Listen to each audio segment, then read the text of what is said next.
Coming in with the intro music. What's up, everybody? You're back in here with the Pro Football Pod. You've got Hulk, you've got Coach. We're hanging out with you guys. Hit that button down below that says subscribe, because for every 500 subscriber benchmark, we're giving away a jersey to one of you lucky viewers. Help us, help you, tell your friends, tell your family. We're in here for you guys with the late game slate for the week 4 NFL games. The 4 o'clock, 4:30 games coming at you. We've got 4 of them here. Washington at Arizona is the first one we're looking at. Before we're recording this, Washington hasn't played the Monday night game that they're set to play here. So we don't know if any injuries or anything like that are going to pop up. So we're just kind of going off what we got here for you guys. But however, as is, I think Arizona should absolutely torch that game. Exactly. I mean, the way that they won week 2, they still look good in week 3, even though they ended up losing. Marvin Harrison's being worked into the game plan week in, week out. Michael Wilson is starting to look like a guy. Trey McBride was a little bit underwhelming in week 3, but he got a little banged up there too with the hit with Brian Branch. It looked like, you know, he was starting to see little Tweety birds flying around his head a little bit. So I wouldn't be too worried about it. We'll keep an eye on that, on whether or not he plays in week 4.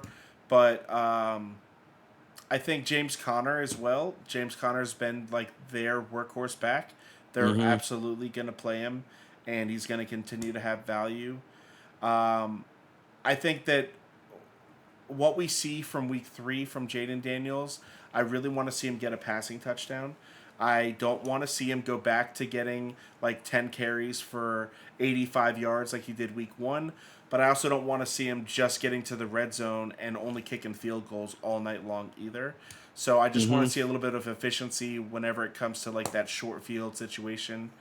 And I want to see Terry McLaurin get like worked into the game plan. Please God, can we get Scary Terry some work here? Something. Like I say this as a dynasty owner of Scary Terry, and he's been on my bench for far too long just because I can't trust what you guys are putting out there at quarterback. Help me. And then finally, Zach Ertz. I think Zach Ertz, we expect to see in week 3 him to have a little bit of value. Because of Jayden Daniels being a rookie quarterback, he should work his tight end in pretty well. We talked about him in our waiver wire video because I think that even though he's old and slow and whatever, he's still the Zach Ertz that we love, that has the hands of a soft, supple, goddess, and that's what it's all about. Supple. I was not ready for the supple word. All right. Well, yeah. So bottom line to me, Washington's defense is absolutely a trash can. So I think Arizona should be able to do whatever they want to in this game. Looking at the next 4 o'clock game we have here for the early 4, we've got New England going into San Francisco. How much do we really have to say about this game? Like, if you know football, if you know ball, then you know not much. San Fran is going to run over New England. They're pissed. They had the game the whole time versus the Rams this last week. They let go right at the end. Rams had a hell of a comeback. The Patriots just honestly do not have a good team, especially if Jacoby Brissett is still the quarterback. And if not, you've got a rookie back there and who it would be his first game. Drake May's first pass was the most rookie pass I've ever seen. He stared down the slot receiver and just threw the ball, even though there was 2 guys there, and both of them almost picked it. Like, he's absolutely not ready to start in the NFL. No. He did look a little bit like Josh Allen whenever he tried to run for the first on that 3rd down, but then he got, slammed into the ground as well. So, very much a rookie, very much not ready. He's not the answer this year for them. It's smart that they're playing Jacoby and letting Jacoby get beat up. Yeah, I don't know what the spread is on this game, but it's not enough. Yeah, they don't even have it up right now. It's going to be 10 points. Whatever it is, it's not enough. Honestly, I think it might be 14.5. Yeah, I could see that happening. Which, in that case, it would be a trap, and I would not feel good about it. One thing I want to say is if Debo shouldn't be healthy this week, we don't expect him to come back. If he and Kittle play, we're not playing Juwan Jennings. But if either of those 2 play, if Debo specifically doesn't play, Juwan Jennings is an easy lock. as like a wide receiver 3 or a 100%. flex. Gonzalez will shadow Ayuk, so like 100% Jawan Jennings. I say this as somebody who had Jawan Jennings this last week and had him on my bench and just watched his score keep going up. That's not going to happen again this week, which means he's going to put up 7 points. Yeah, so I'm fully prepared for that. Well, he's probably going to put up 12, but that's still the same difference. Well, hey, we'll take double digits. We like to see the double digits. So Cleveland is heading into Las Vegas.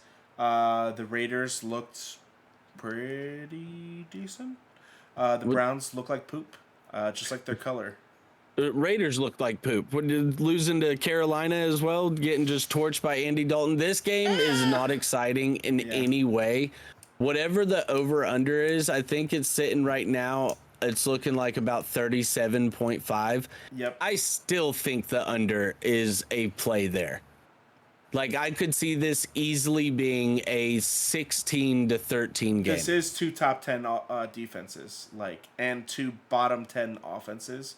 You have to start Devontae Adams, even though he isn't really doing much. Zamir White is not getting started anywhere. Deshaun and Gardner Minshew, if you have to in a super flex, maybe. But either of these guys, no.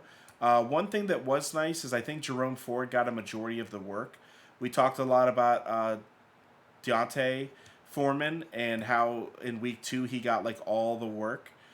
With them being down through most of the game, Jerome Ford was getting some receptions out of the backfield and just in general was like kind of getting the work. So I think that Jerome Ford 10 carries to 2 carries for Foreman, so... It sucks because it's obviously going to be a game plan thing, like the way the 49ers have been for their whole career. You don't know who the hot hand's going to be, so you kind of have to gamble on it. I don't know if I would start either if I have other options available. Yeah, this game's not exciting. I think you're starting Devontae Adams just because you have him. I think Brock Bowers, you're starting him just with what he's been able to show you. You're hoping for a little bit of a bounce back. He's still 3 receptions for 40 yards, and the way tight ends have been scoring in fantasy this season so far, you're gonna take 3 receptions for 40 yards. I mean, come on. Like, you add a touchdown in that, you probably lead all tight ends aside from Dallas Goedert. Yeah, and Goddard's gonna have value, but because it's in Vegas, I'm going to take the Raiders. The Browns have just been absolutely terrible. Deshaun Watson hasn't looked good enough to be able to lead a team to victory on the road. Not to mention Myles Garrett's nursing injuries. So if Myles Garrett is out, that does change that defense quite a bit. Agreed. I still don't think it's enough, though. With Denzel Ward and all the other playmakers they have out there, I still think that... I'm not going to go Browns at all, but I think that it's still going to be like we're not just going to start all the Raiders because Myles Garrett. No, like I said, 16-13 is my score prediction for that game. Yeah. Last one, Kansas City going in to face the Fighting Harbaughs in LA, the Chargers. They finally got a loss this past week. They looked like they weren't able to compete at an NFL level. Justin Herbert's injury. Whether he is okay and he's cleared or not, there's no way to me you can feel good about the Chargers in this game. Nope. The Chiefs are the best team in football until they get beat. And Isaiah Pacheco missing. We don't know enough. Which, as of this recording, we need to say, as he says, until they get beat. They very well may have lost to the Falcons. As we record this, we're at halftime right now. The Chiefs Falcons. And they're losing by 1.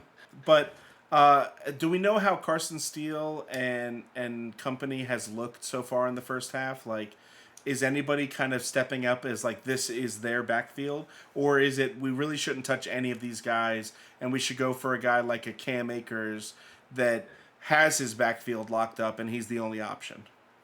Carson Steele and Samaje Perine both have 6 carries for 25 yards. So, I mean, it's a split backfield right there. They're just going to try. They're just trying to find which guy's able to pop off for him right now. And we know what Perine is.